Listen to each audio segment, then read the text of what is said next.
Hold on. Okay. Woo.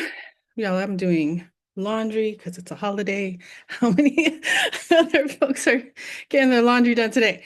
All right. Um, so lovely to see all the faces, see all the names come through, familiar names and faces, some RTB alums. What's up? We are excited about today's topic because we know it's a big one.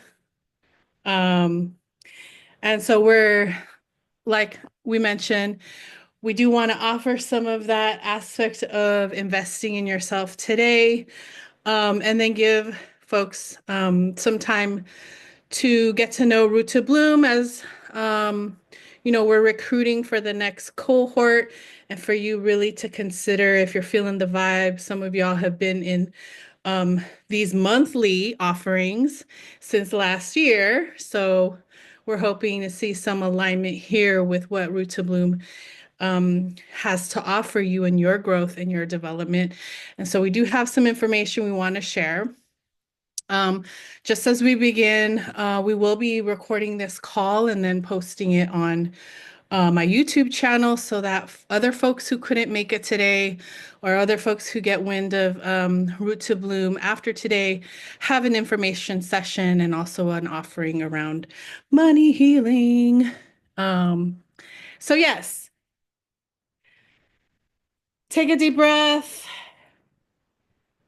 Whatever you did in the last few hours, maybe this weekend was a lot of activity here in the Bay Area. Um, just letting go of some of that stuff that's not really gonna support you in being present today. Take a deep breath. We are here for you to offer such a special gift and some fire into the concept to help us move through some money healing.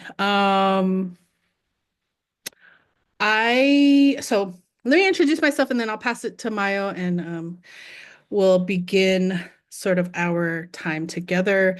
If you all don't know me, my name is Raynell Reno.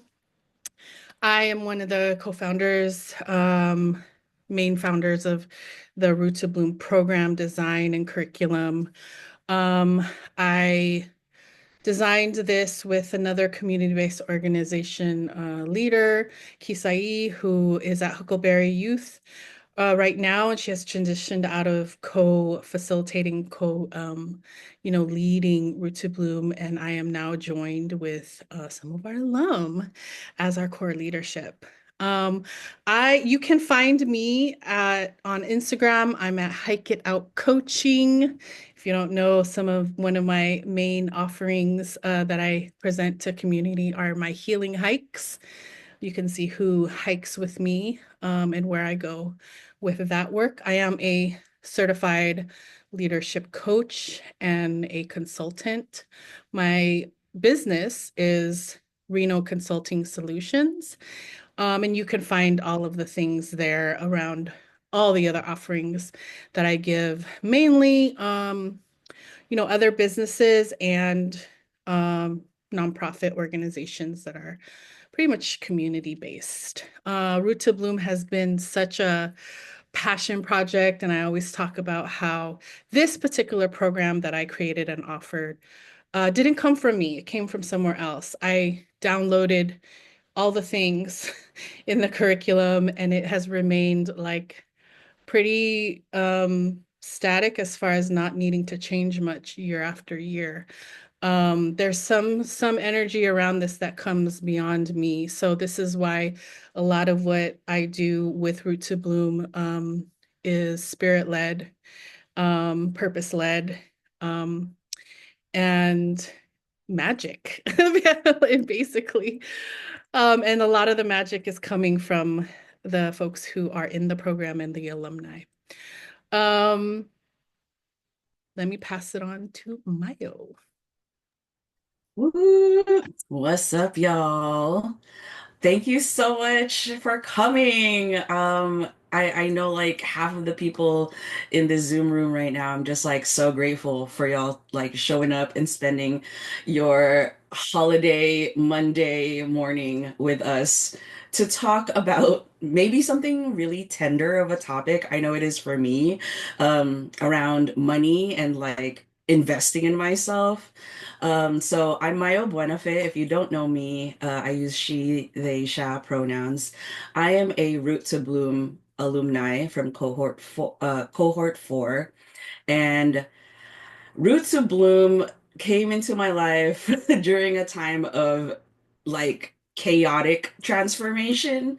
I got fired from like my teaching job at USF, where a lot of y'all might know me because I was your professor before. And like I was literally going through it. And Root to Bloom gave me not only like a community, like because we would like meet weekly online, that I could just like be present with my whole self and what I was going through, but also learn like practical tools for the transformation that I was going through. And there is no other program like it that I've ever done. And I wouldn't be hyping it up to y'all if it didn't like actually benefit me in some kind of way. And it benefited me in the sense that I left, I got fired from that job. I left academia after 17 years and I started the Unlearning Community School. So many RTB alumni through the process of through RTB literally either like leave their jobs, start their own businesses, start their own nonprofits, start their own organizations, and really go into alignment with who they truly are. I say that the Unlearning Community School is like my divine assignment. And um, like the things I learned in Root to Bloom really like made me have to stay with conviction around what I say. Like, if this is what I say that I'm gonna do, like, I gotta be about it. And having community like that understands that. Because people be like, why don't you work corporate? Why don't you just try making more money and getting these bags? And I'm like, because I don't want to sell my soul, because I know who I am, and that doesn't work for me. Like my integrity be calling me out on shit, and I feel miserable inside. You know what I mean? So let me do the things that don't make me feel miserable.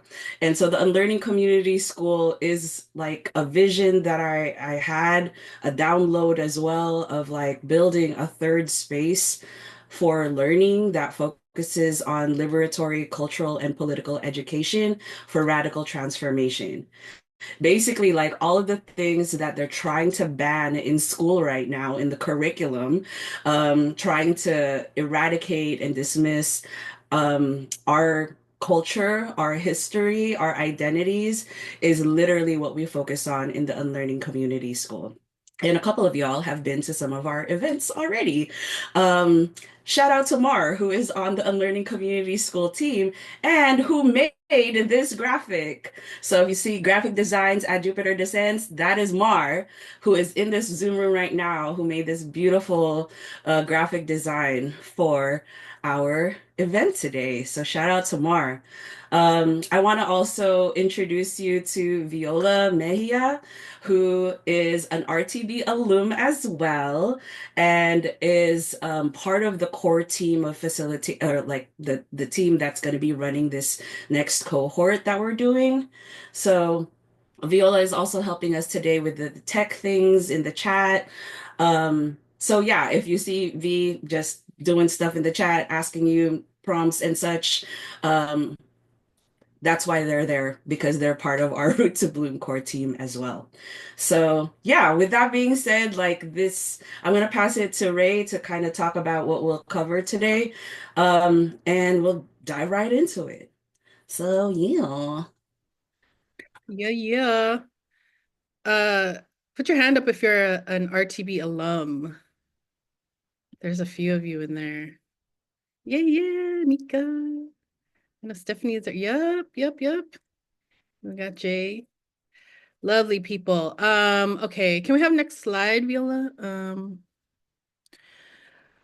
I would encourage you all. We have a good group of folks today, and I would love to go around and ask for like intros, but also like we got a long meeting today and we don't want to honor your time. So I would say if you can in the chat, um, introduce yourself in the chat, maybe where you're calling in from, or like what brought you to sign up for today. You could either say like money healing, all of it, RTB info, whatever, so we can kind of interact with you to begin with in the chat because we will get into discussion and open up the mics and stuff. But as far as intros, we don't have much time to go through such a large group of folks and community. And I love that we all showed up today. Yeah, Pacific Northwest. Woohoo.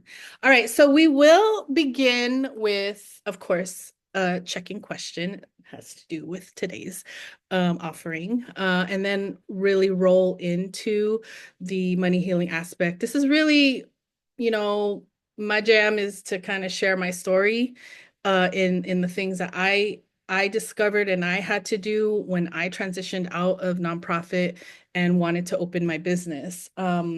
This is where it gets thick, right? So I want to share a lot of what I realized about abundance and my money healing journey and offer some of the tools that helped me get started on that. It is a lot of deep work. So I just kind of want to offer some things to get you, you know, at least beginning to think about things and money in a different way. And please, if you have been doing this work for yourself, share what resources you have. We do this in RTB and we skill share. We share resources all the time because you all are also a wealth of knowledge for our learning. I'm gonna get into some of my story and tools, and then I'm gonna hand it over to Mayo with a breakdown of what community cultural wealth is as a form of like really reimagining like what what we can define and understand as wealth for ourselves, right? And then we're going to transition into purely RTB, give you a breakdown of the program, answer any questions, tell you about scholarships, all the things.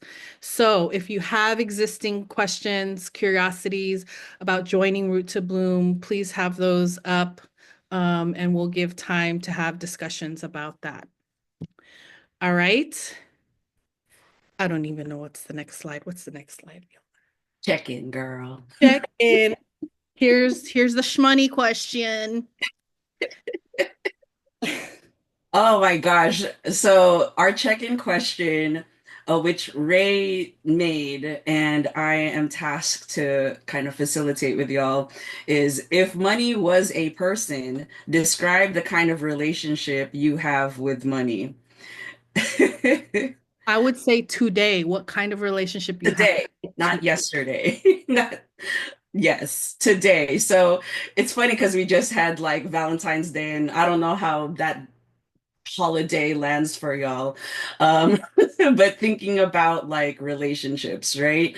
I think is what's important. And so, if money was this personified relationship you have, describe what kind of person like money would be that you have a relationship with. And when I was like doing my long drives yesterday to Oakland, I was like, I feel like my relationship with money is like I'm in this long distance relationship.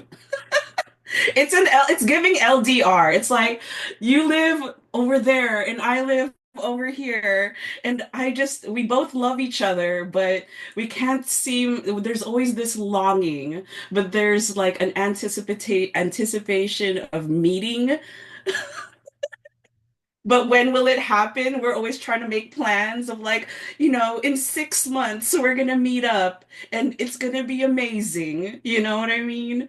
But like I'm in that time where I'm like, I feel like it's 6 months away. Like, my Jupiter in Gemini right now is like waiting for June to happen. Where I'm supposed to get this big ass payoff in some kind of way. But I'm like, but I'm so impatient. I want to go see my boo already. You know what I mean? So that's how it feels for me. And folks are already blowing it up in the chat. Old dirty bastard.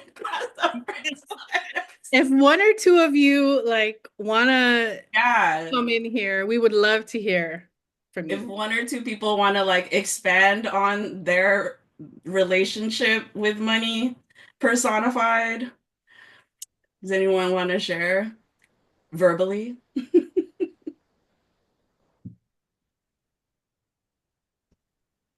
I will. Yeah. Yeah. Money and I are we've had such beautiful times together. We have had the most romantic times together, but she's shy and she is like playing it way too cool sometimes and I'm, trying not to be too clingy, but I want her so badly. Yeah. Right now we're taking a break apparently. Ooh, space. We need space, huh? Oh, I need, it's not you, it's me. We just need space. Like those lines, like, oh, girl. Thank you, Sade, for sharing. Um, does anyone else want to share? Expand, articulate? I could share if no one feels called to. Well, I feel called to You because feel called to, you better I claim feel that. yeah. Assalamualaikum everyone. I have a For me, like money, I feel like it was kind of bad in the beginning. Like we were toxic and I was like black money or money was the black cat and I'm like the golden retriever. But I think now as I grow older, money, my relationship to money, the way it's personified is kind of like I'll see you when I see you, but I'm not gonna text you anymore to hang out because you keep making me not feel good about myself. So when you come, like it's because it was divinely decreed. But we're not I'm not chasing the validation of that person, of that money no more. Ooh, That was the prompt, right? Okay, okay. yeah. And Deep. that hit at the end though, because there's just like, I feel like you went through this arc with it. Right. A whole relationship. It's giving, it's been a long relationship for a lot of us. Like this isn't like new. This has been a long relationship with money, but I feel like there have been those like, like the honeymoon stage or phase and stuff with it. Right? Like once you get all those checks, it's just like, yeah, yeah, yeah, yeah, yeah. But then also it's just like, oh, wait, you're going away again. And Mm. I'm anxious now, which I feel like a lot of people have shared. And then when they go away, it's giving like, are you not committed to me as I'm committed to you? Woo! We feeling it. So yeah, thank y'all for sharing because it resonates, it hits. We started it off like this.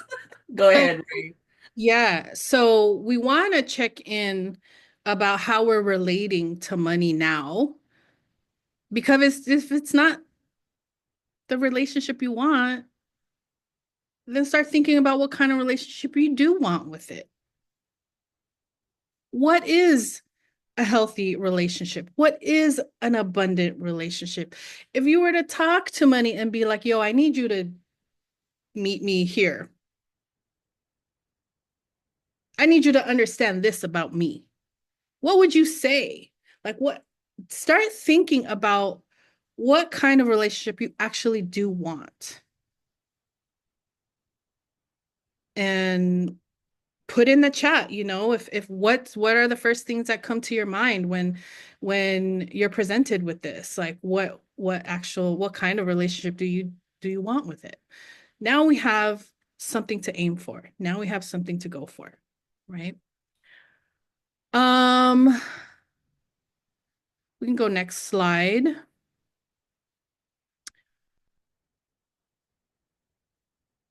So here's what it's gotta be like, okay? Like I know it's hard.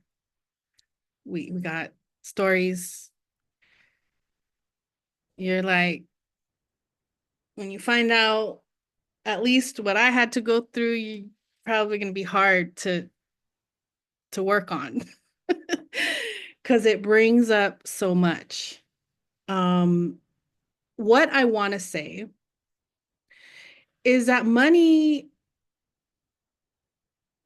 in doing relationship work with money and really understanding that, money doesn't really have an opinion about you. It doesn't actually like care so much. There's no feelings money has towards you. It just is money. And as long as you are using money to support your purpose in life and to help people, then it's going to work for you because this is the law of the universe. This is the law of abundance, right? You bring good out, you receive good. You work in that high vibration of like, it's not just you, it's community, and I'm, sharing what gifts I have. It will return back to you. It's hard to hear that like money doesn't really have feelings towards you, but it doesn't. It's mechanics. It's an engine, and you fuel it. Okay, so you got to be like open to this thing is like, okay, I got to figure out how you work. And we're going to work so that it benefits not only me, but like I have a purpose and it's going to help the entire planet in some way. It's a shared. We are not alone in this world of doing things and creating things, right? Um okay, so next slide. Just let me break it down for you. I did mention if you did get the prep email about a little bit over an hour ago, if you have something to write with and a piece of paper. After I tell a little bit of my money story, money healing story, we're going to do a quick activity, and then we're going to roll into sort of like the energetics and maybe even spirituality of money and exchange and things like that. Any questions so far? Let me just look at the chat. Secure relationship with trust and flow. Yep. Rather than anxious scarcity controlling mindset. Yeah, I want to feel more detached from money, particularly stress-wise, and less validated by it, like needing to spend to relieve myself or find contentment. Find ways to bring fulfillment. Okay. I think we got you covered, folks. Share in the chat continuously. So I want to share like where I am as far as or how my work came to be from going like purely community based, like in the thick direct service to communities in the Bayview, San Francisco and whatnot. And, I was like heart in the justice work, environmental justice work with community. And realizing that my climb up into leadership was actually like breaking me down. I started to just really have a hard time seeing a pathway for me to have this as a career. And I'm not saying that that's everybody's story, but it was mine where I had to realize I was burning out multiple times and not paying attention to my actual pathway, which was coming to me through lucid dreaming and going into spiritual mentorship. I went to therapy, but that pretty much wasn't enough. And so with the help of community, here's one strategy that I want to mention that not a lot of people know, but I did bring out this sort of mini program a couple years ago. Here I am, raising a 3-year-old. Second time, I'm like, they are getting ready to lay me off. I saw all the signs. a second organization that had repeated the same story of trying to push me out. Because, I'm a baddie and I tell the truth and they don't really like that. So I was seeing all the signs of leadership trying to push me out. And I said, I got to have my next plan. Um, I don't know if I could survive working in another environment where it's breaking me down. I will literally break. So I didn't know what else to do. But here I was, my 35th birthday. I'm a lot older than 35 right now. I decided, and with my spiritual mentor, we sat down and said, okay, this is what we're going to do. We're going to gather all your community. And for your birthday, the first part of your birthday, we're going to have them ask you how they view you and help guide you to your next step. The second part is you're going to barbecue and celebrate and do all the things that you normally do for your birthday. So I created a think tank for myself. If you all know, think tanks are traditionally like, places where big thinkers come and they get asked to be in a room to work on a thing, work on a problem. A lot of our economic laws and policies are created by think tanks. So I did this community style. I had already like almost 10 years of professional network and personal community who were down for me. And I gathered everybody, family, friends, colleagues, acquaintances, and I asked them, will you spend this time looking at where my career has gone and show me where I could possibly go? And at the end of that think tank, we all go around and they declare like either what they see and what they want to offer me or how they want to help me in my next moves. That proved to be like not clear outcomes in the community because I was hurting. The main thing that they saw in me that I had been traumatized. And they said, you need to go into healing right now. Whatever it is that's going to happen next is going to happen next. But seriously, like you are hurting. And that was a real wake-up call for me to do both. Figure out, because I had to raise a family, I was a breadwinner, and start my healing. So, like I predicted, got my, notification that they had no more grant money for my position. And I invested my severance. Half of that severance went to a business coach because I have no idea how to run a business. And the other half went to a coaching certification program because I knew my colleagues were telling me that I can go into coaching and start making money now if I, get some formalized training. So those are the two investments that I had to do. And I had zero savings. Okay, you talk to some business owners who like started their business, most of who I've met left corporate. I did not have corporate. Corporate meaning they had capital to start a business. I had absolutely nothing. I was struggling. So what did I do? I said, I have to do this, put shit on my credit card, whatever, like my life needs to get together. And what I did I kind of feel like it's a piece of humility that I really had to swallow in order for me to at least contribute something to the family household week to week. I signed up for TaskRabbit. I clean people's houses. And I had to make that decision because we have to eat. We have to pay the bills. I am not going to go under because of this, right? But I told myself, TaskRabbit is temporary. I'm going to work on my business, build it, get my coaching skills and certification, and TaskRabbit is going to taper off when I can get that stuff together. Okay, this was like so risky.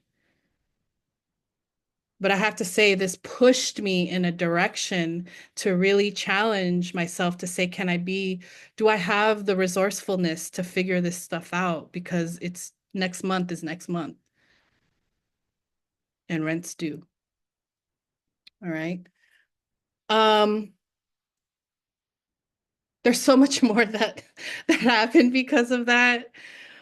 But those are the clear steps that I took over the course of maybe 2 or 3 years. And I did start my business the same year I got laid off. I went for it. And some folks gave me services uh, for a very significant discount because they believed in me. They heard my passion. They heard my longing to like get it together. Um, I'm not sure if any of you all are in that position of transition point or really things coming up in that realm, but feel free to share. Unmute if you want to share a little bit. And I want to transition to offering you all like one of the first things you can do if you have not started any sort of like money work, money healing work. Yeah, anybody have comments or shares of where you all are at with the situations?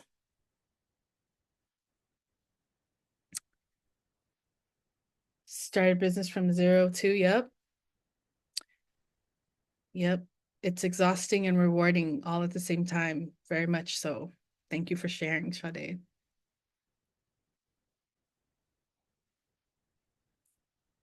Thanks, Tempest. Yeah, if you want to share anything about where you're at with your money healing journey or a situation that you're in,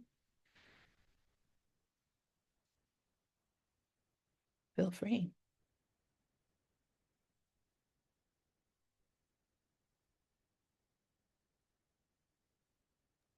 So we can just talk about any situation that we're in. And this is like a complete safe space. Like, some faces are familiar, some faces I don't know, but I know you guys are all great people. But yeah, me personally, I come from very extreme poverty in New Orleans, Louisiana. I'm going to be one of the first in my entire family to graduate from college.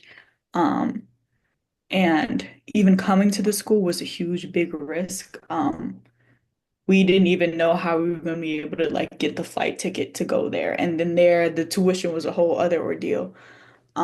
And having to work hard for that, having to juggle working jobs, um, and school and like having to coordinate with my family who's also like struggling themselves and like weaning themselves off to be independent.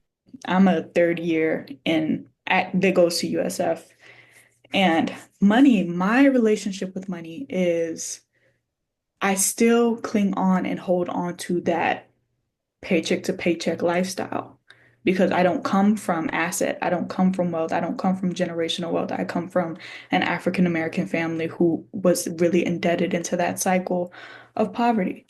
So my relationship is essentially try to build it myself, trying to understand how I can make with do with this crazy situation that literally banks on our survival. I mean, capitalism is like the new way to survive. It's no longer just like we're all little like animals who are smart and have consciousness and we're surviving for the fact that we can keep ourselves alive. It's like, no, we're surviving for this man-made paper that has literally no resource value.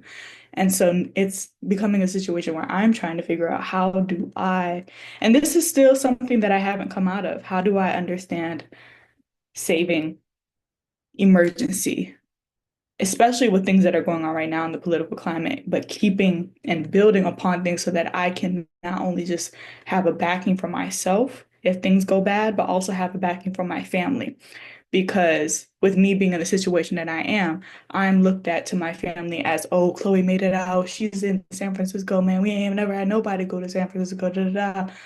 Um, that type of thing. And so all of this is very new to me. I think this is such a beautiful and important situation and conversation. So I'm just looking forward to hearing other people's perspectives. And like if you guys have advice, because yeah. Yes, beautiful. Love it. We are definitely here for you as, first gen in all the things. You are breaking the cycle. And so what I want to offer you is like find the grace in between your journey because it is hard. especially when I'm talking about this is your inner work. It is going to be your inner work. And when you shift, some people around you don't like that because then they can't recognize you. But you have to stay true to your purpose. And I've seen you, Chloe. I'm waiting for your books to come out. You are gifted. And here's where we want to talk about money from the aspect of energetic gifts. Okay. So let's get down like the piece of like breaking open this mystery of money is that there are different dynamics happening, right? Like I said, it's mechanical. There is an objective give take money amount in the bank, out the bank. There's mechanics that you have to know. And it is energetic, just like everything else in the world. Everything exists through energy, even the paper. Okay. But let's understand the dynamics of what money represents for us so that we can get clarity on how to work better with it. So let's do something that's a little bit more mechanical. The budget wheel is basically an assessment of how you use your money. Where does your money go? So budgeting is not fun. Like most even entrepreneurs, business owners who have been in business a long time, I have come across them, they don't even budget. I said, how do you survive? You got to learn how to budget if you don't already. Find a way that works for you. But a quick assessment that we're going to do is I want you to draw a circle on your piece of paper, and you're going to draw maybe like 4 or 5 lines coming from the center. So you're basically like drawing a bicycle wheel, right? With spokes coming out of it. And each of these spokes categorize a part of your life that money goes into, right? So maybe this is like one spoke is for rent and living situation. Another spoke of that wheel is fun times, movies, entertainment, whatever you want to do. Maybe another spoke is self-care, as far as like really just pouring into yourself, maybe not socializing, but really giving yourself something. Um, some people need to budget in family, right? How much goes to family? And you can even add, if you do save, like where does saving go? And concentric circles are gonna be within that wheel, right? And each of these concentric circles is maybe like $10, $20, $30, $40, right? Or you can, if your scale is in the hundreds, like, or 50s. So you're basically creating a spider web of a wheel. And I want you to go to each of those categories, and each week, how much of that money goes to that category, and put a dot on that amount. Let me give you guys some time to do the drawing and pull up like an example illustration for us.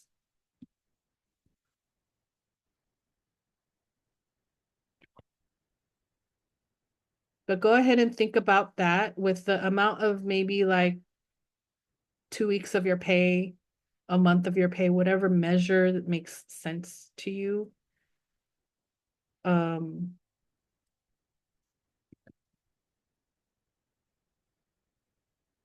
Start drawing that out.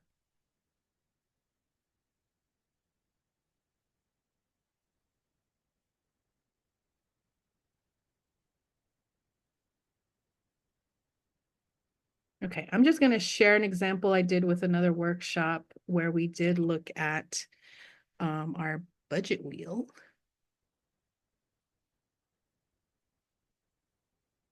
It's going to look something like this.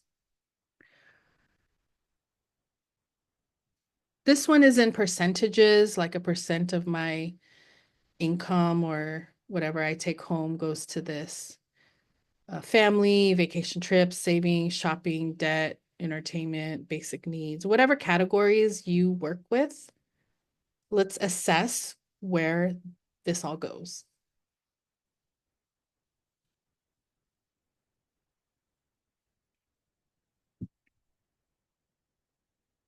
All right. I um I want to say we're gonna keep moving forward because there's a lot more to cover. Viola, if we can get the same slide up so I can be guided on my own. What you want to do when you complete all the dots is to start connecting them. And you're gonna have like an amoeboid type of like nobody really distributes their money equally across all categories, right? But the point is, what does this look like for you? At the end of this activity, it's showing you where the distribution of your funds are going, so you get a better understanding of the landscape if you need to shift things. Maybe there's too much going to family and you need a little bit more so you can reach a certain goal. Move those funds in a different way. Can I add something too right now, really quick? Yeah. Yeah. I think it's really important what if you haven't done this or you don't do this already, um, you can make it into different figures. Like I literally just have a notes app on my phone that has like categories, right? Like bills, utang or like loans, right? Um, Mayo's things, like get things I give to myself, and then food. And then what I do is like I kind of do the flip where I know how much, like, for my part-time job, for example, that I make per month. And then I budget out like the amount of money that I like get per month. And it's like, okay, automatically my rent deducts from that, right? And so, and then like my auto pay bills also automatically deducts from that. And then like what is my goal savings per month? Even if it's just like $50 that I'm tucking away, right? So that gets auto deducted. And then I work with what's left. And from the stuff that's what's left, it's just like, okay, I gotta feed myself. So there's food. I have to buy like household items that's not food, like toilet paper and things like that, right? So household items, food, and then Mayo's things, which is, things I want to give for myself. Um, and then from the amount of money I have left after rent, after auto pay bills, after savings, I work with whatever budget I have left. And then I say like, okay, my goal is only to spend $400 a month on food.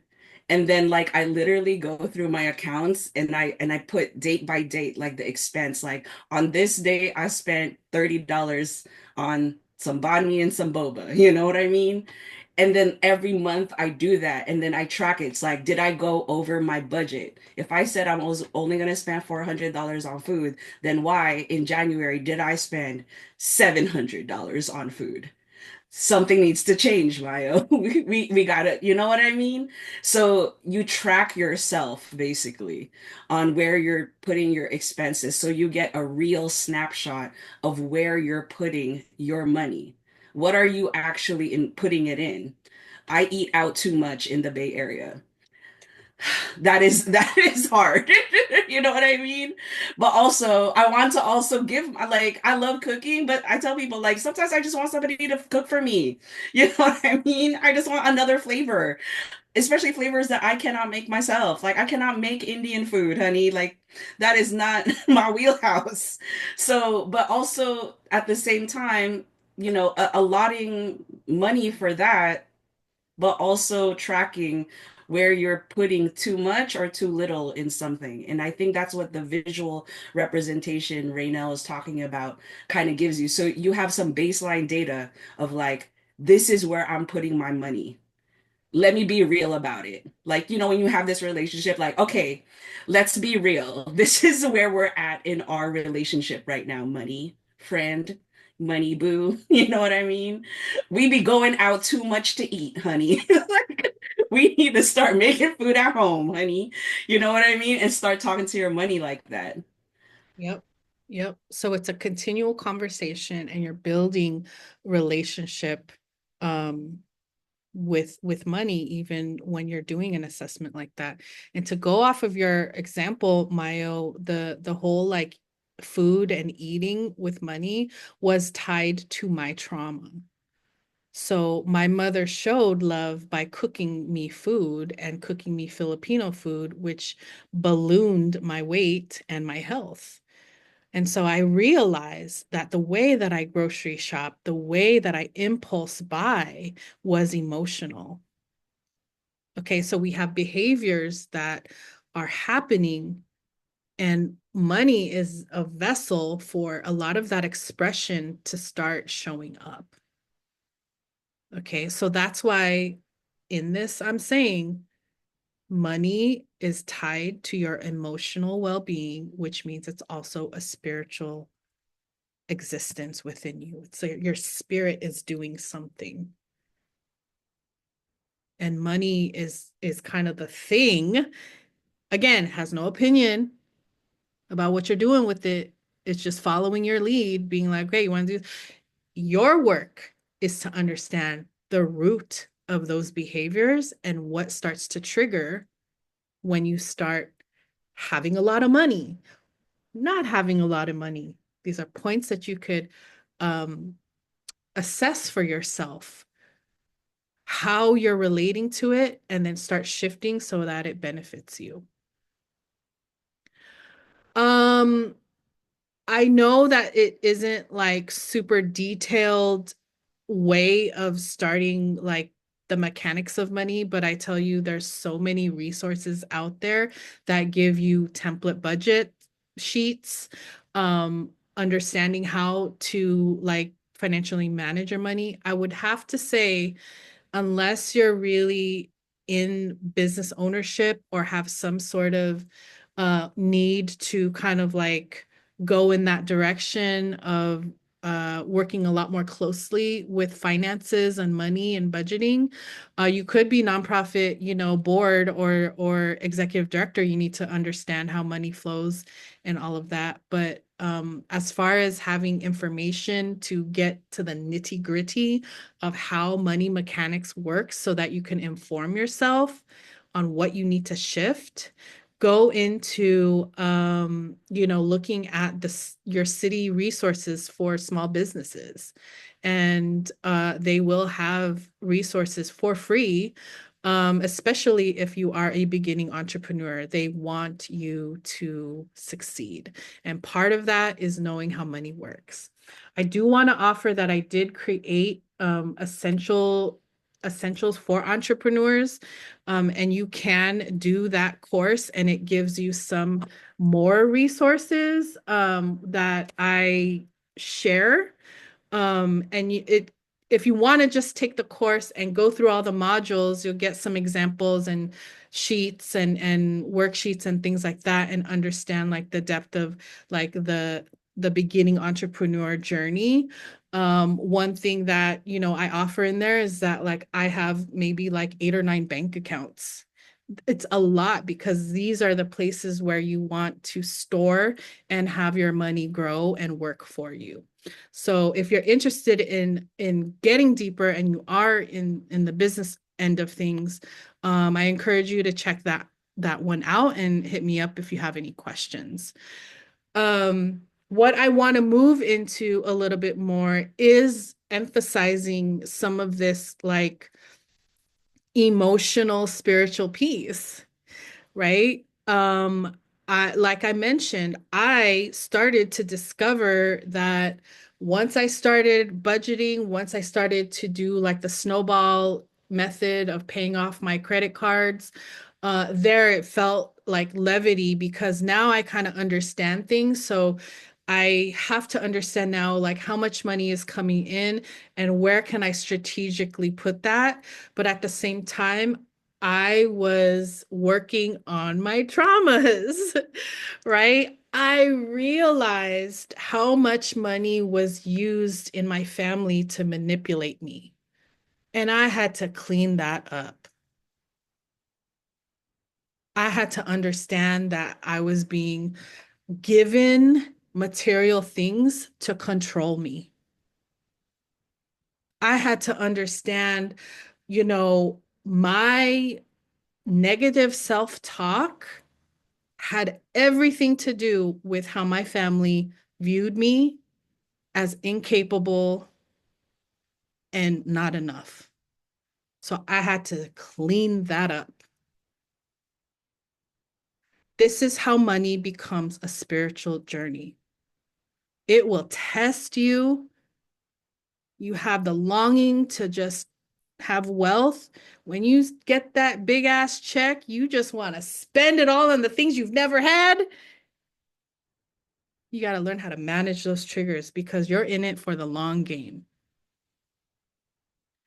So, what I want to share about the nature of abundant flow has everything to do with the fact that what we're actually working with when it comes to money is the same sort of universal energy that nature works with, abundance. So, where do I want to start with this? We are here on this earth as creators of the world. Nothing more, nothing less. We create things. Money is there as a representative for us to allow that exchange to happen on a linear plane. How can I explain this? Okay, sometimes I say, we're always asking the universe for some shit, right? We want to manifest the thing, like I want the house, I want the whatever. Universe, please send it to me. Prayers up to God, please, like give me the thing. The thing is, the universe doesn't know what a house is. It doesn't know what a six-figure job is. It doesn't know that. We created that. So let's take an example of a chair, right? Like at some point we were not on tree stumps. Somebody said, our ass needs something to sit on. I need to rest. So when we start manifesting things, it's more about not focusing on the thing you want, but focus on the emotion it gives you when you have the thing. The universe works in emotions. The universe works in feelings and energy. Okay, so somebody said, I had this idea come that, like, I'm going to call this a chair. Now I could rest. You have ideas that create things because we have a brain, but the universe is saying, what do you want? I will give you anything you want. The universe is not chopping the wood, shaping it, gluing it, and putting it together. You're doing that. What the universe wants to hear from you is like, how do you want to feel in life? So this person who created the chair was probably like, my legs are tired. There must be a different way. Human design is flawed. I need to rest. So the universe said, okay, you want rest. You want to feel rested. So then all the things come through your brain, through your muses, through your guides. Maybe the creative juice from the universe gives you clues on what that rest is going to look like based on your vibration. And then somebody came out with the chair. So same thing if you want a house, you're not asking for a house. Ask for what that house brings you emotionally. And that's what you're going to ask the universe for. And in your brain and in your mind, you can constantly meditate and draw a house. You can buy the Legos and be like, this is the house and what I want it to look like. But the universe doesn't know. It's just going to send you the vibrations in order for you to create that in your human form. I'm hoping this is making sense to folks. Like, tell me, give me some reactions, open up your mics or something.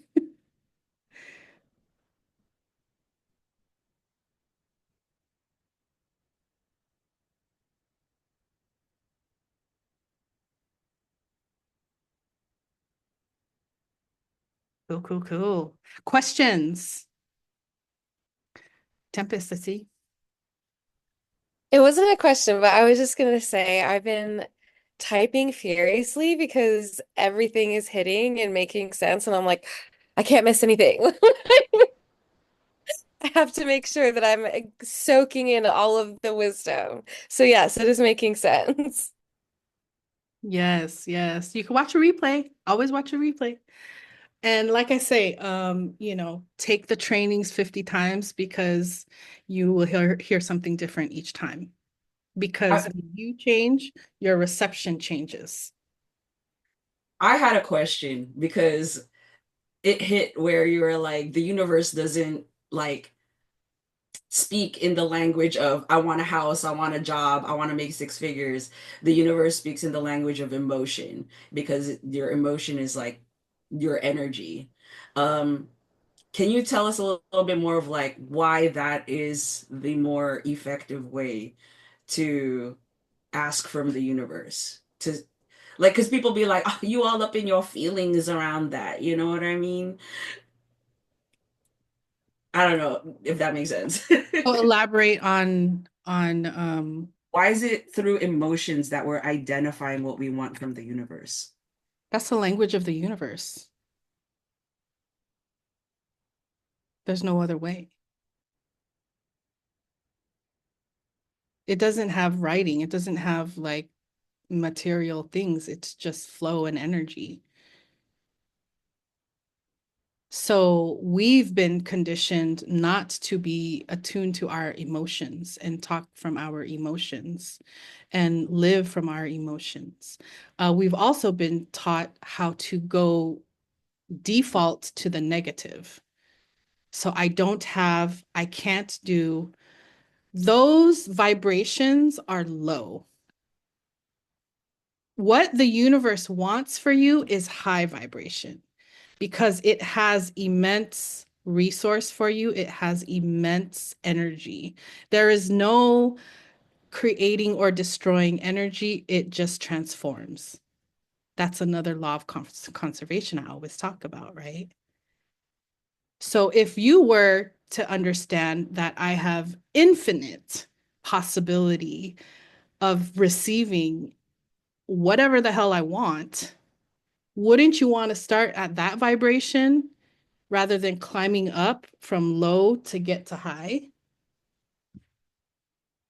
So think about money exchange, your vibration, your attitude of the day, and whether that's like low energy or are you vibrating high? So we want to speak the language of the universe, not the material world, because doesn't, this is just our manifestation of our lifetime's creation, right? Like there is more available for you, but you do have to believe it, which is the hard part. Okay, this is the work that we're doing to like heal the money wounds. It's like you got to understand where the origins of that comes from, and then start working towards repairing that. So one thing I want you to start practicing, even if it's, a simple thing, is reconditioning your mind, right? So if you tend to have negative statements or beliefs about money or things that you deserve or any negative or limiting statements that you usually say to yourself. On one side of a post-it note, write that. And then on the other side, flip the script and make it abundant. And so that you have like a collection of negative or limiting beliefs on, maybe like 10 post-it notes. But on the other side, you have the one that you want to reframe it as or reprogram your mind. So it's like, I can't do this on one side. The other side is like, I'm I'm capable of doing this when XYZ or something like that, right?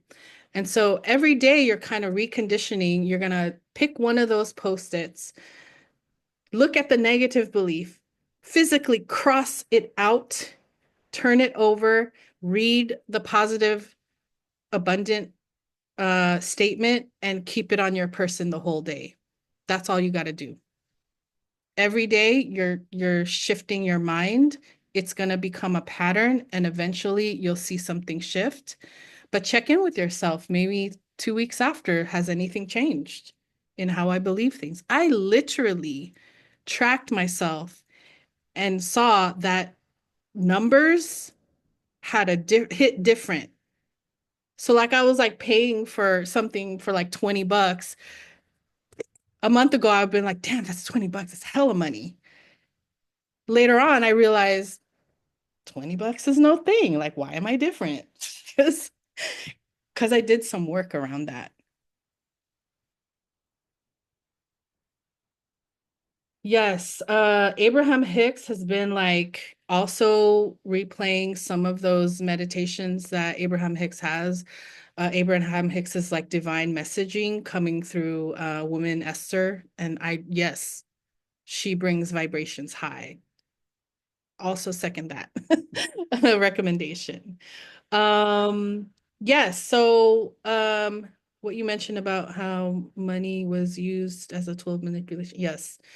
Yeah, we do funny things with money, especially us folks who have historical, impacts of colonization. It's a lot. It's a lot we got to work through in our families. So, what I want to offer, same thing with Chloe, give yourself some grace as you start doing this work in between and reach out to community. Um, okay. I thought that this piece of money healing was really important to segue into really uplifting Root to Bloom because we bring some of those values of a lot of this work in how we run Root to Bloom and how it's very different space than you would ever experience. Um, so a lot of the journey of realizing community, like how can I do this work on myself, but also realize that it's part of, I cannot not do this and think about my community and bringing them along this abundant ride with me. So, I thought about how much I'm such a outlier in my professional world. Like I said, I would say the thing truth and they would fire me. I'm like, I need my own I need my own brand. I need my own message. I have my own mission. So let me just create that. And part of the values that I bring with creating Root to Bloom, some of the two out of I think there's 6 values, but like 2 main ones that have to do with a lot of this work around abundance is sovereignty is one of our values, and self-determination is another one of our values. So breaking down, let's go with self-determination first, because I found that being a business owner and running my own work like this, I had to name my own price. How weird is it to just be like, I am the service, I am the product. I have to look at myself, how much do I cost? It's like triggering, right? but it has to happen. And so self-determination, because when you're in these positions of really needing to claim your value, you got to figure that number out, as uncomfortable as it feels. You do need to have fair exchange. In order for me to give to community, here's what I need in return. And all of the things about self-determination. No, I don't need another organization to be part-time, and I can do this myself. The agency that you develop is important in you seeing through your purpose in life. So self-determination is part of the curriculum, values of the curriculum in Root to Bloom. This really shows up in the last unit when we start the unit on blooming and integrating the things that we've learned. Sovereignty, I really think about that as like being in your own like decision making and governing yourself. And just like self-determination being, like your will, sovereignty means like you can tell me all the opinions you want, but I'm still gonna make decisions for myself because I can. I have my agency. We develop a lot of that self-agency, especially when we start talking about in the second unit of Root to Bloom, how to reframe disempowering language to empowering language. We're helping you shift your vibration through language. So those are the two things that I really wanted to emphasize because it is so tied to some of this work of self-worth and value and really leaning in and saying yes to yourself.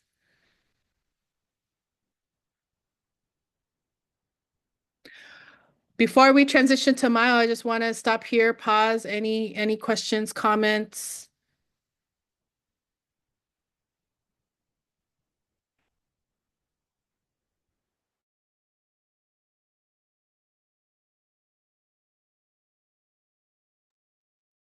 That was fire, Ray, as per usual.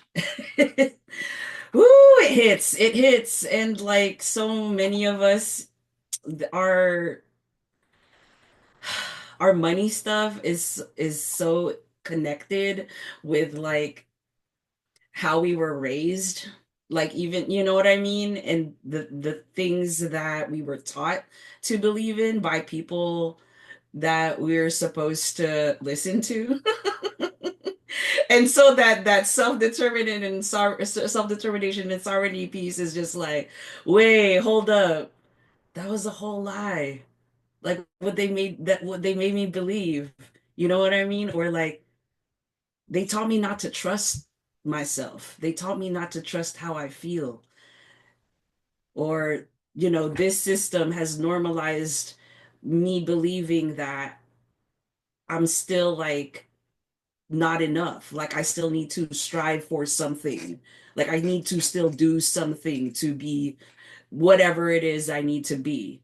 And, part of the unlearning community school kind of principles too, which very much relate to Root to Bloom stuff, is just like really reckoning with the roots of self-abandonment. And like money is such a tender wound for us, especially those of us, I feel like, who grew up in poverty, and understanding that poverty is a social construct. It's made up. The universe is abundant. Nature is abundant. Nature doesn't hoard things.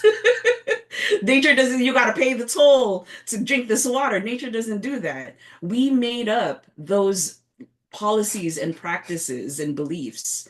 And so once you start examining critically, wait, who made this up and for what intention? Who said that I had to, at 20 years old in my 20s, have a full-time job where I'm supposed to get my family and myself out of poverty and be some acclaimed thing already so I can prove to the world that, look, I am the anomaly, I am the unicorn that made it despite what the world tried to do to me.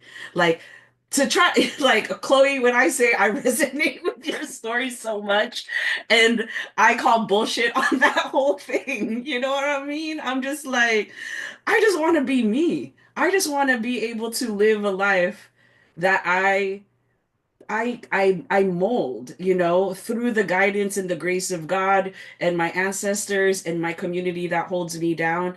But at the end of the day, I want to feel like myself. And you know, when Ray was just like, yeah, the universe doesn't understand like give me the new best job.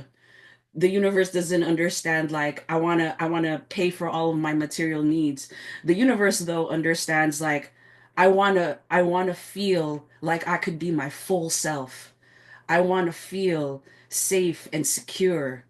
I want to feel like free in how I get to choose how I move. Once I started talking to the universe like that, the universe was like, "Oh, bet. I get that."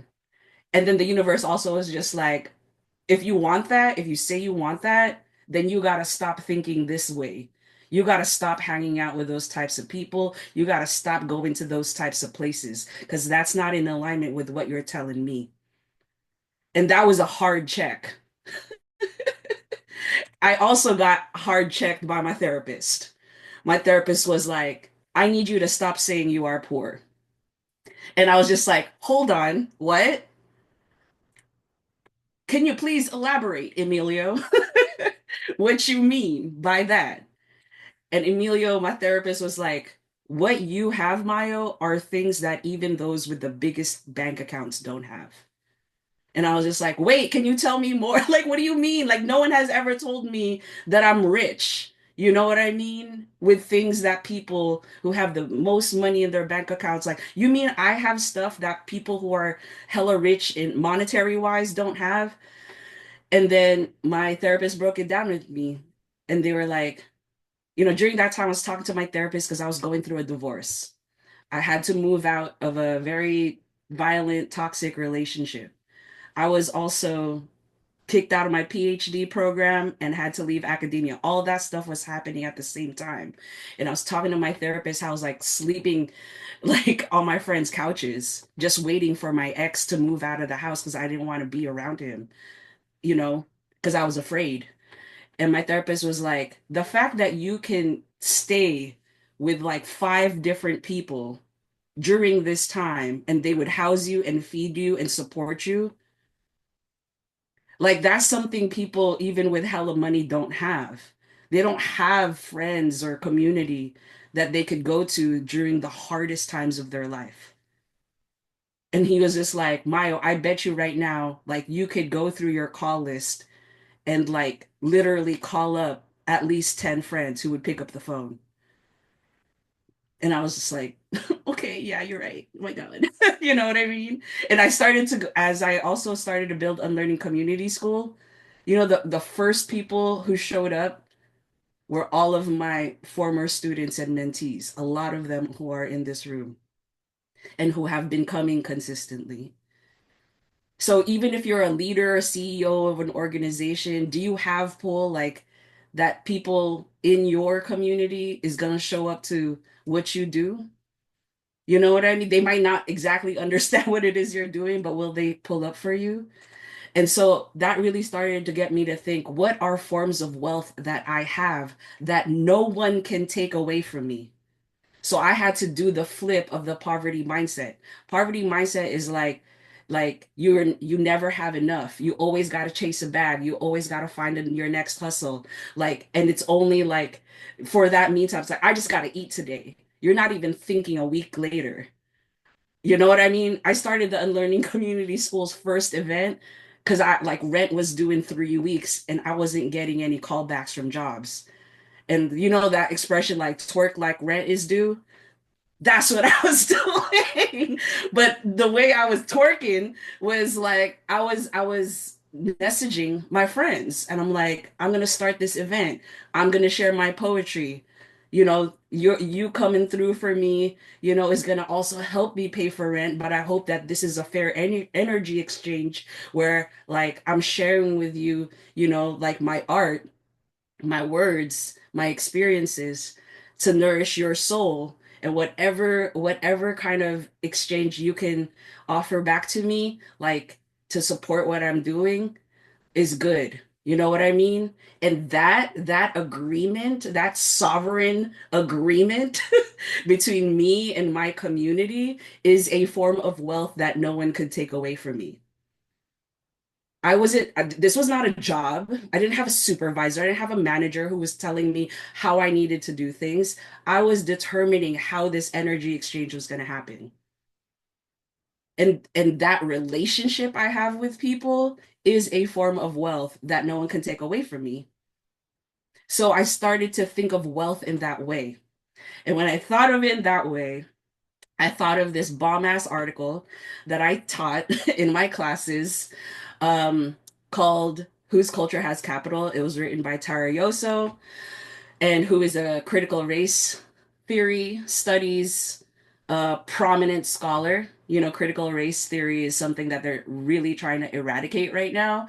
And so I am very on purpose, like sharing you resources. If you want a copy of this article, let me know and I will send the link in the chat. But this article was such an unlearning and game changer for me when it came to money healing, because it taught me that wealth is not just monetary value. And as someone who grew up in poverty, wealth was always equated with a bag, with how you make money, like monetary value. No one taught me that wealth was my culture, wealth was my community. Wealth is my inherent gifts and skills and talents, which is which is something no one can take from you unless you let them. So, how our society measures wealth is really like a lot of it is income, right? You are being conditioned to get a job, and if you offer your labor in that job, you have ideas, goods, and services, you get money for offering that, right? And depending on your credentials, your degrees, your years of experiences, there's all of these like requirements in order for them, someone else, to determine how much you're worth. And then your income is also going to determine your living situation. When you're applying, for example, if you want to go move somewhere and you're in the application to rent property, they're going to say that, oh, you need to make 2.5 times three of your income to just even be eligible to rent this 1 bedroom apartment. You know what I mean? So much of our identity comes from how income has been used to measure our value. And as fucked up as that is, we start to believe that lie, that our worth is equated to how much someone else deemed us valuable. So there's a misalignment with the self-determination piece. We're not determining our wealth. Society is telling us how much we're worth based on XYZ, right? And then that's why we feel a type of way about money, because it's being determined by something that's not in our control. But income is not necessarily the only form of wealth you have. The definition of income of wealth, as Tarayoso says, it's the total extent of an individual's accumulated assets and resources. So your wealth is not just your income. It's your total assets and resources you have at your disposal, right? Not just money. There's other ways that you have assets and resources. So the first thing I really want to offer is like, stop equating your value to how much you make from a job, because that's already a whole ass lie. That was somebody else determining that for you. What I want you to focus on is your wealth. What what assets and resources do you have beyond monetary value? Actually, stuff that like people can't take away from you. You inherently have this. You have this in abundance. So, what is community cultural wealth? As I was saying, it challenges these deficit notions, or as we call it, scarcity mindset. And if you come from marginalized communities or you hold marginalized identities, even just that word marginalized is already signaling deficit, scarcity. Oh, you're marginalized, like you're oppressed in some way. You struggle, right? As if we were deficient, Like I said, this it's that telling that narrative to you that you're never enough. So we want to challenge that thinking by understanding that our capital, which by the way is different from capitalism, right? We can go into that later if you want to, but your capital is basically your total accumulated assets and wealth that you use to invest or do something with, right? And so your capital is actually coming from the knowledges you bring from your home and communities. And by home, I don't just mean where you grew up, though that's a big part of it, but also like your relationships, right? Blood and chosen, who you're in community with, how you draw from each other, meaning not transactionally, but reciprocally and regeneratively. When you're having a shitty day, who can also like hype you up enough to help you get out of that? Or do you have a spiritual belief or faith, or practice that you do that is a knowledge source that helps you reframe your thinking, and you draw from that wellspring of that knowledge to expand that perspective to get you out of that, you know, stuckness or rut, right? These are forms of capital. Knowledge is a form of capital, y'all. And if you didn't have to struggle, you don't have as much knowledge as those who did. And I'll get into that more a little bit, because those of us who were forced into the margins, this is also a fertile ground for transformation, right? You grow through struggle and you gain lessons. So instead of thinking of marginalized communities as deficit, imagine that those spaces that we had to grow up in and that we had to, see a roadblock and I had to manifest my way up, those ways that you had to manifest your way up are literally transformative resistance. These are gems. This is forms of wealth. You learning how to navigate hardship. I'm not promoting oppression. I'm just saying you gained something from that. And that is a form of wealth that people who've never had to do that will never understand.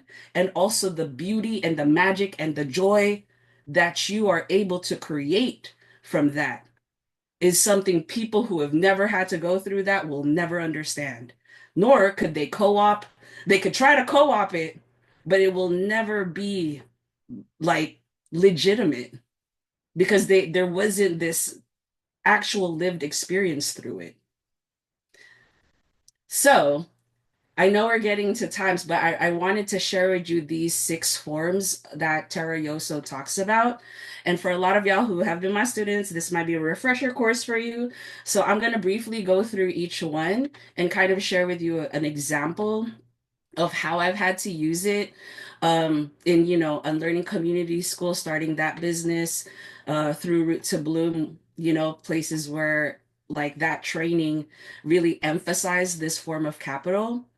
And then I also, please, in the chat, like if something comes to mind for you where you've had to really use this form of capital in order to manifest some shit happening, please let the people know, because you're giving them free game as well of like, if you have to go through this thing, tap into this capital or these forms, and this is how you can get through that and come out the other side even wealthier. Again, not just about money, but other forms of wealth. Sound good? Okay, I'm trying to breeze through it. Okay, social capital. I usually start here because this is where people like hear this more, but this isn't just networking. It's literally knowing who in your community has very particular skill sets that you might not have that skill set of. So I'm gonna big up, like, for example, Sade is in the room. Sade is an herbalist. I don't know how to make medicines from herbs. Sade does. And I be going through my eczema stuff right now. And I'm like, Sade, do you have stuff for eczema? Do you have like toners and things that I can use? And Sade was like, yes, I do. And I was just like, well, what if we, I can offer you some oracle sessions if you say you're going through some stuff in your dreams. And then maybe we can do an energy exchange of your herbal medicines and my spiritual downloads. And then we get to hang out with each other and exchange that stuff together.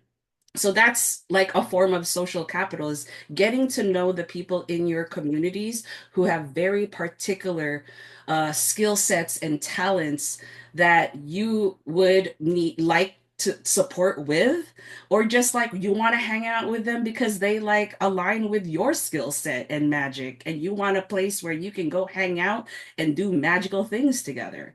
So that's really more what social capital is about. Okay, the next is familial capital, and this isn't just blood family. This is also chosen family, right? And when you think about the cultural knowledge you gain in these, kinship relationships, like, can you see one another as kin? And what type of cultural knowledge is exchanged there? What value systems do you share? I'm a big up Mar, who said like this gem to me the other day, and was like, I used to seek groups before that were like identity aligned to me, and now I want to seek groups that are more values aligned with me. That hit, right? Because it's like in these kinship groups where we create family together, right? Are we aligned in values? Are we aligned in beliefs and practices? It doesn't have to look the same, but are we in alignment with how we integrate that together? And these are forms of cultural knowledges that we also get to learn more about ourselves and who we are and where we come from. And maybe you grew up in a home where you were not taught, like me and Raynell would talk about, like me and Raynell are both like Filipino, but like Raynell wasn't really taught a lot about like indigenous, like Filipino knowledge systems in her biological family. But like by having, our friendship together, I'm able to exchange, some information because her mother comes from the same city that I was born in. So even if like Ray doesn't have a great relationship with her blood family, I could tell Ray about cultural knowledge about our community. You know what I mean? So that's familial capital. Linguistic capital, right? It's not just knowing multiple languages, although that definitely is a benefit. It's really around understanding communication styles. And I'm going to tell this especially to the young people in the room. You're going to have to live in a world where people are different from you. I don't know how to sugarcoat it any other way. People are going to talk different, believe in different things. If you're not already peeping that, you know, that's what it is, right? And the reason I'm mentioning that is with linguistic capital, you will need to learn how to have different communication styles with different types of people. Code switching is both a survival strategy as well as a whole ass skill set. You know what I mean? Like, oh, y'all thought that because just because you looked at me that I don't look and sound like a professor. Oh, bet. Like, let me show you in my 5 published research articles in international peer-reviewed journals. I can speak nerd, okay? Like, don't get it twisted. And at the same time, when I want to speak freely, this is how I speak. You know what I mean? So knowing your communication styles when you're in front of different audiences to effectively deliver your message. Because to quote Erica Badu, what good will your words do if they don't understand you? So learn different communication styles. The next is, oh, we halfway through, aspirational capital. This is one of my favorites. This is one of the gifts that living in marginalized communities taught me. It's the ability to maintain hopes and dreams, even in the face of real and perceived barriers. When you grow up in poverty and everything around you reminds you of what y'all don't have, but your ability to dream and vision for yourself a life where you do have what you want is the game changer. When I was when I was 15 years old, I listened to Nas's "The World Is Yours" over and over again on my way to school. Like I needed the messaging that told me like this whole world is for me. This is God's gift, this life. I don't have to stay stuck in the hood. I don't. I can figure out ways to live beyond this space, and I can also honor where I came from. But this place is not going to define where I go. I get to define that. And this is also, the same for our family members, our community members that maybe didn't get to have what we get to have now, like Chloe, you being first gen, like I relate to that a lot. You know what I mean? My parents never got to go to school here in America, and so like their dreams and hopes of having their kids go to school here was something that gave fuel for me. I just had to remember to not make it something that pressured me, and that's the difference. It's like like every time I have to navigate, like I'm thinking like, can I do this? This is so hard. I draw from the aspirations of my community that's rooting for me. That's why I rep so hard like I do, and I see you doing, Chloe, because you are bringing your people in those spaces that you're in. That's aspirational capital. Ooh, I'm getting shivers, honey. Um, Second to the last, navigational capital. Okay, so now you're in those spaces that you never been in. Those a lot of the folks that like never been in those spaces. Okay, now so how are you going to navigate that space? Who do you know has navigated that space? For me, Raynell has been such a huge help in my navigational capital. I was starting the Unlearning Community School, and I was like, should this be a nonprofit? Should this be a business? Should this be a community org? And I talked to Raynell and I was like, what do you think, sis? Like, I'm sitting with, making this decision around what this should be.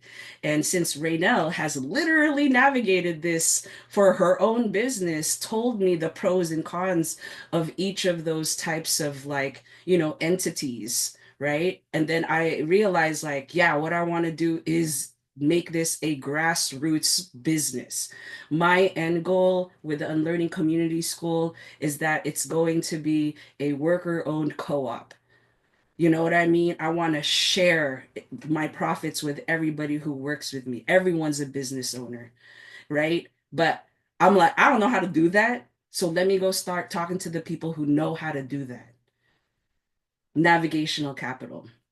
Last but not least, resistance capital. This is probably my favorite one because, as Raynell said, we're baddies and we speak truth to power, even if it pisses people off, because we challenge inequity. We challenge inequality. We challenge oppression. We challenge violence. We challenge colonization. Why? Because I am a legacy of what my ancestors did too, honey. They did that shit. And I carry that resistance with me, right? So, knowledge and skills that are used for oppositional behavior. Remember that when people try to box you in and force and like assume shit about you, you're just an immigrant. You're just black. You're just queer. You're marginalized. You don't mean nothing. You'd be like, bitch, y'all don't even know.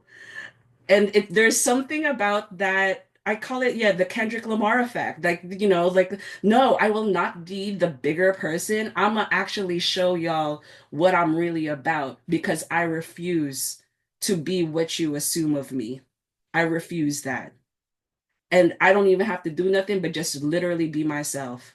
So the Unlearning Community School is a third space because we're resisting what institutional education does to people, which is forces them to assimilate, forces them to abandon themselves so that they could just follow the programming.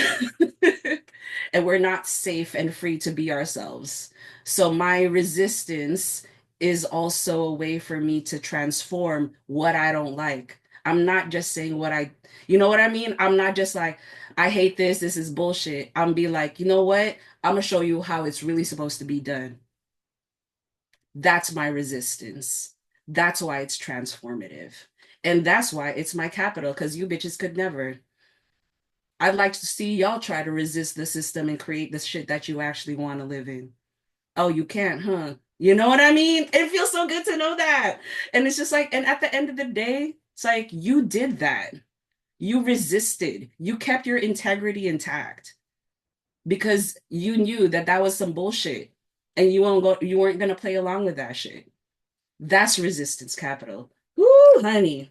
So, I wanted to hear if any of y'all wanted to share if any one of these resonated in particular to where you're at right now. Are you drawing on any specific forms of capital right now? Do you feel like you need to work on some? If I can share, Go I ahead. really have been resonating with familial capital.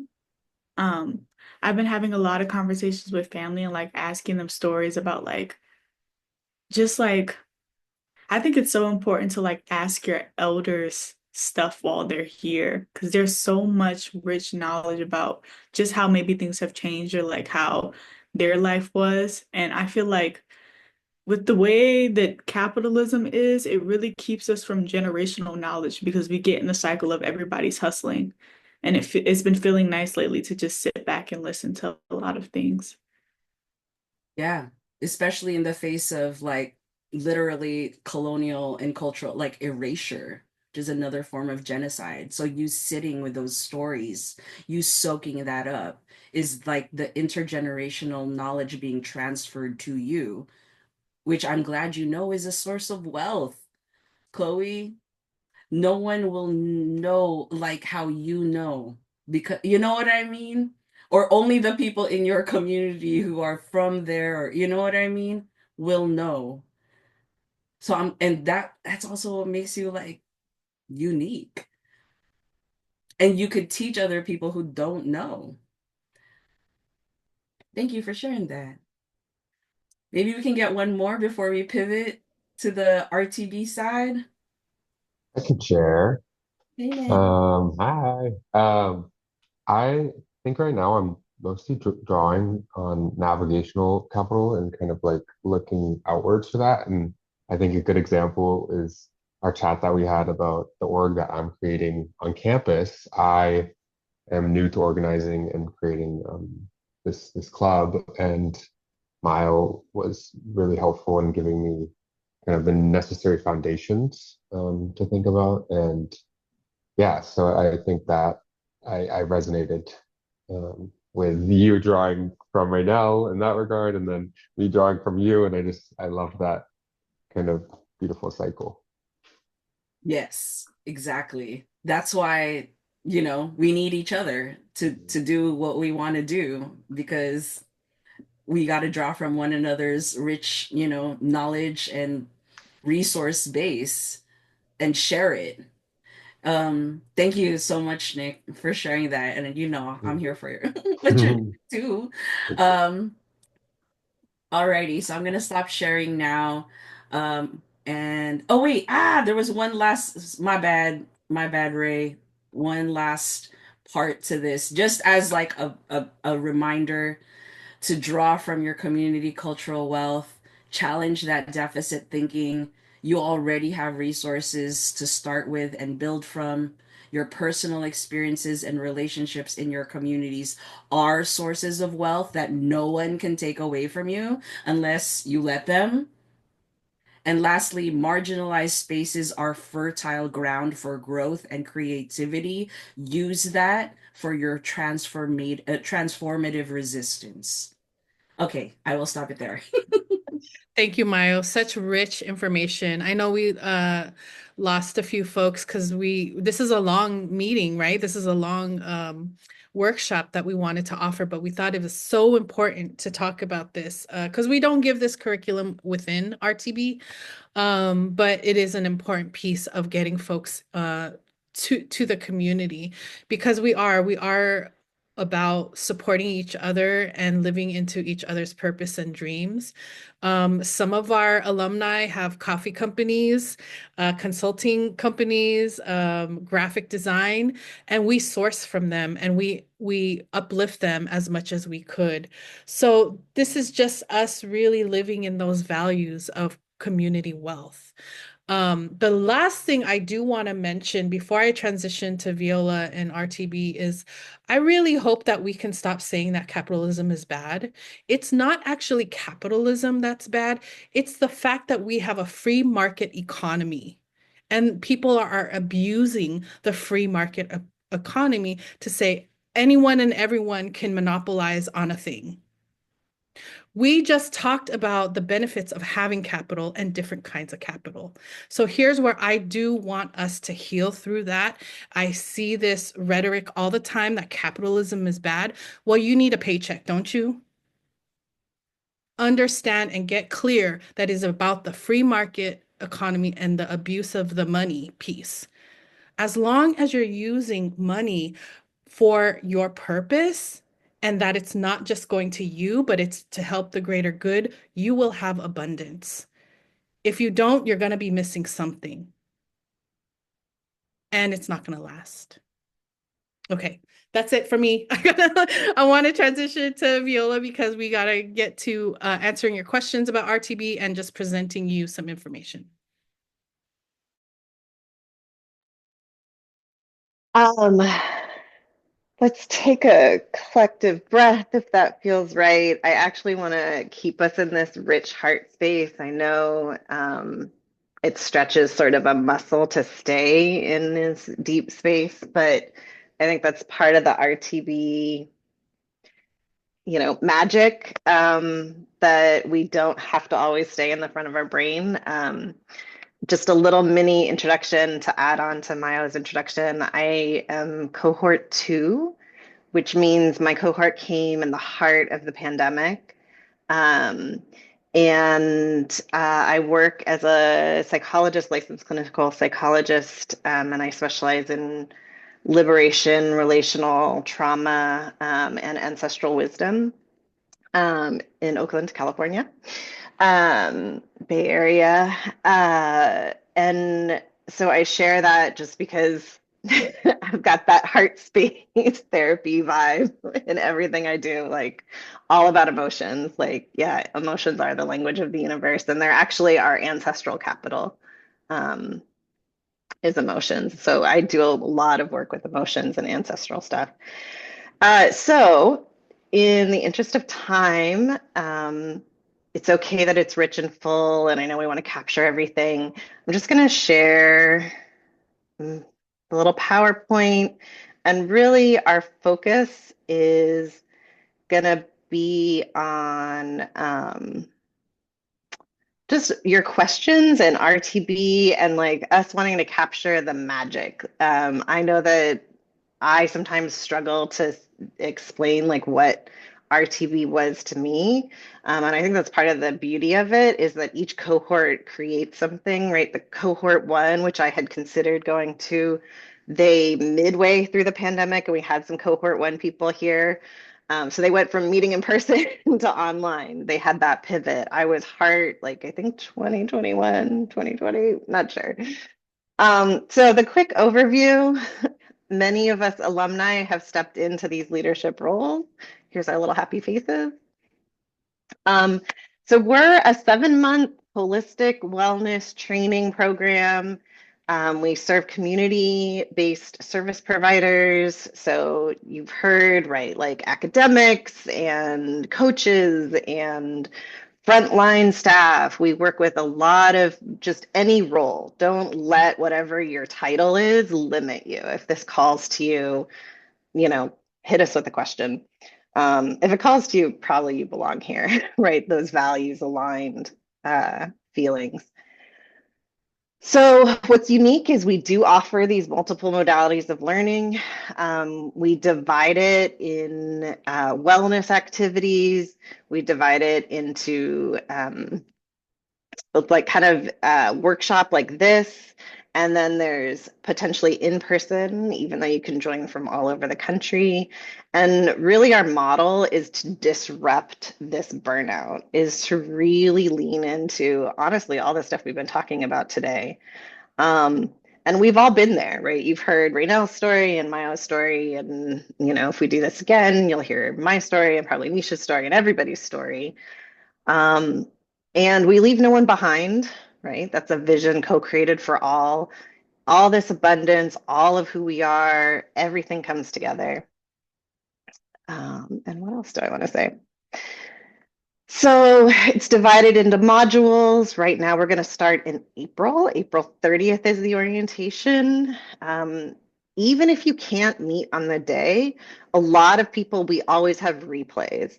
I know for participation, one of the things that makes this program unique is you show up as whatever yourself is. It was the heart of the pandemic.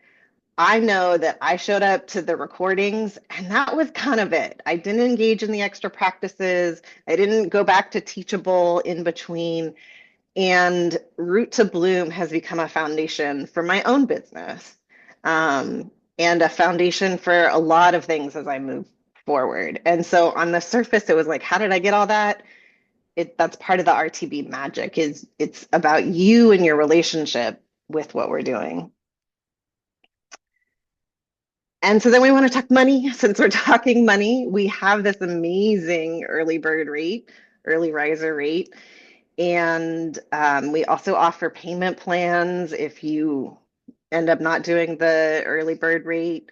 And I know, I guess, again, as a business owner, I see a lot of early bird rates. I just signed up for a conference where the early bird rate was only $10 off. I was like, okay, cool, whatever, save $10. But this is kind of an unprecedented rate. So if it calls to you, this is our invitation to jump with us. And I want to make sure we get to questions. So that's my portion. Yeah, and I will also pop the way I popped Mayo's, website and Raynell's website. You can kind of see what the bloom looks like. And there's not a day that doesn't go by that I don't have some sort of internalized experience of Root to Bloom that impacts. It's in my ancestral practices, we talk a lot about the path, the walk, which is your journey, and RTB has just been a huge part of that. I could go more into all the squishy magic of it. So, and then I'm also going to pop some more, since I'm not going to switch back, transition into the Zoom operator. I'm going to pop some more, like the program calendar, and a lot of resources are about to flood your chat. So ask questions, let us know. And I'm going to hand it off to Raynell and Maya to do that, so can't do two things at once. Yeah, we're here for you all. What questions do you have? Mika, you're in the room, you're an alum, if you want to share any experiences or encouragement for folks. But yeah, let's open it up for questions.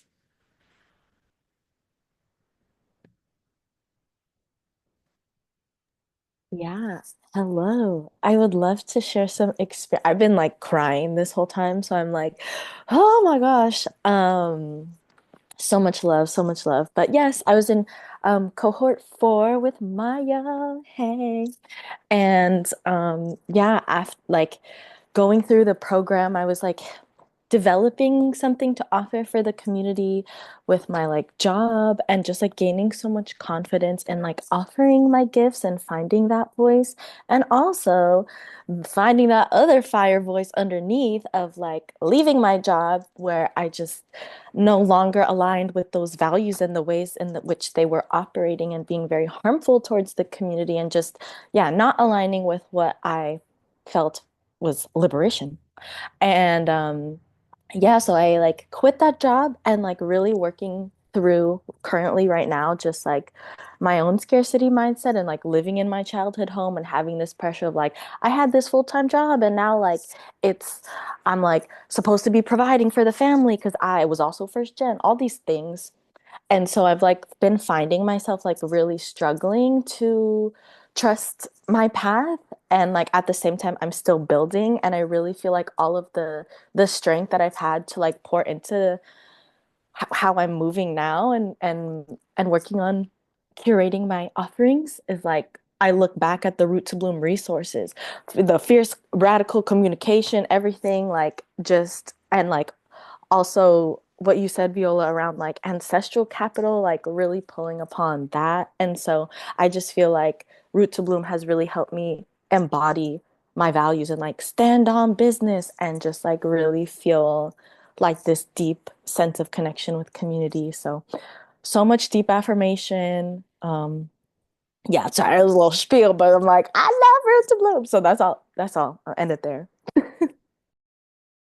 And we love you right back, Mika.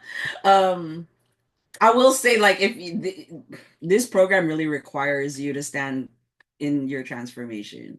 That's why we also know it's not for everybody. But if you know, like, you're there, just like I'm ready to make some freaking changes and really integrate that in my life. This is that program. But if you find yourself, you sign up for it, but you're not present with it, it's not going to be as effective. Honestly, like you're going to probably taper off. So that's why we're really emphasizing at the front end right now. It's just like if you're ready to invest in that type of change with yourself and you're there in your life right now, like we really hope you invest in yourself to do this. And really, y'all know, like a 7-month program for these rates, like people be charging like double digits, honestly. And we really also want to make this accessible to our communities as much as possible with like the payment plans and the early bird rate. Um, but we also want to do like a fair energy exchange too because of the labor we're putting into it. So, yeah. But you will get some, and you have access to all of the reference materials even after the program ends. Like it's lifelong, honestly. um so yeah, any other questions from anyone? Have you been contemplating joining Root to Bloom? Has anything been coming up for you around that?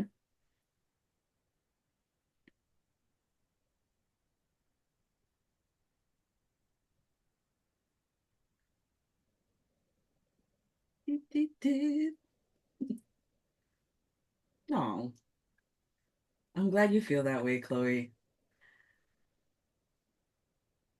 You're absolutely one that's like the alignment is wild. The alignment is so wild how you're on point with this stuff. But you also see like other people's like they might not be on this like, and it's not gatekeepy or anything. It's just some people aren't like there with that level of preparedness to reckon with that stuff. Yeah, and also having run Root to Bloom for several years now, there are plenty of people who just went off of what we wrote on the registration page and didn't expect to transform that the way that they did. They needed community is what brought them there. So, I just want to emphasize that it's not just about like, this massive thing that's going to happen to you. You may just be in a space where you need community and you need like what we call a third space. So this is a third space. This is a space that exists outside of institutions. We don't, um, we're not grant funded. We're not city funded. We are community funded. Our sponsors and partners are community based. And so we're still also working on gaining more sponsors so that we can provide this year to year. But we don't have the robust sort of like marketing plan or capital that can have us function as like some of these other trainings because we're autonomous and we want to say the things the way we want to say the things without repercussions. Chloe, you had your hand up. Oh yeah, I was gonna say I was looking through some of the links that were put in, and for the second Google Drive, it says requests, you need access, or there's like a thing with like access, Which one is that? Okay. or was it just the first Google Drive that was the one that you wanted to send? Because I can see the Root to Bloom flyer, I and got then it. got you. It should be good now. So you can Okay. download it. Tell me if you can. It gives you just the calendar. It's the programming calendar. Thank you. Yes. So we are at 1 minute over. We want to thank everybody for attending. Again, we'll send a replay of this call, especially for folks who haven't who had to leave early. I know this is a lot of our holiday time. And please reach out. We're gonna add you to our newsletter so that you get constant information about what's going on. Um, and we are going to open up scholarships, but later in March. So if those, our early bird ends on Friday. If you can't get that, we move on to, the general pricing, and we will also open up scholarship opportunity. But we are basically looking at just whatever pot we can fundraise for is what will be available for partial scholarships. If you need support with even payment plan for the early bird, you could reach out to us.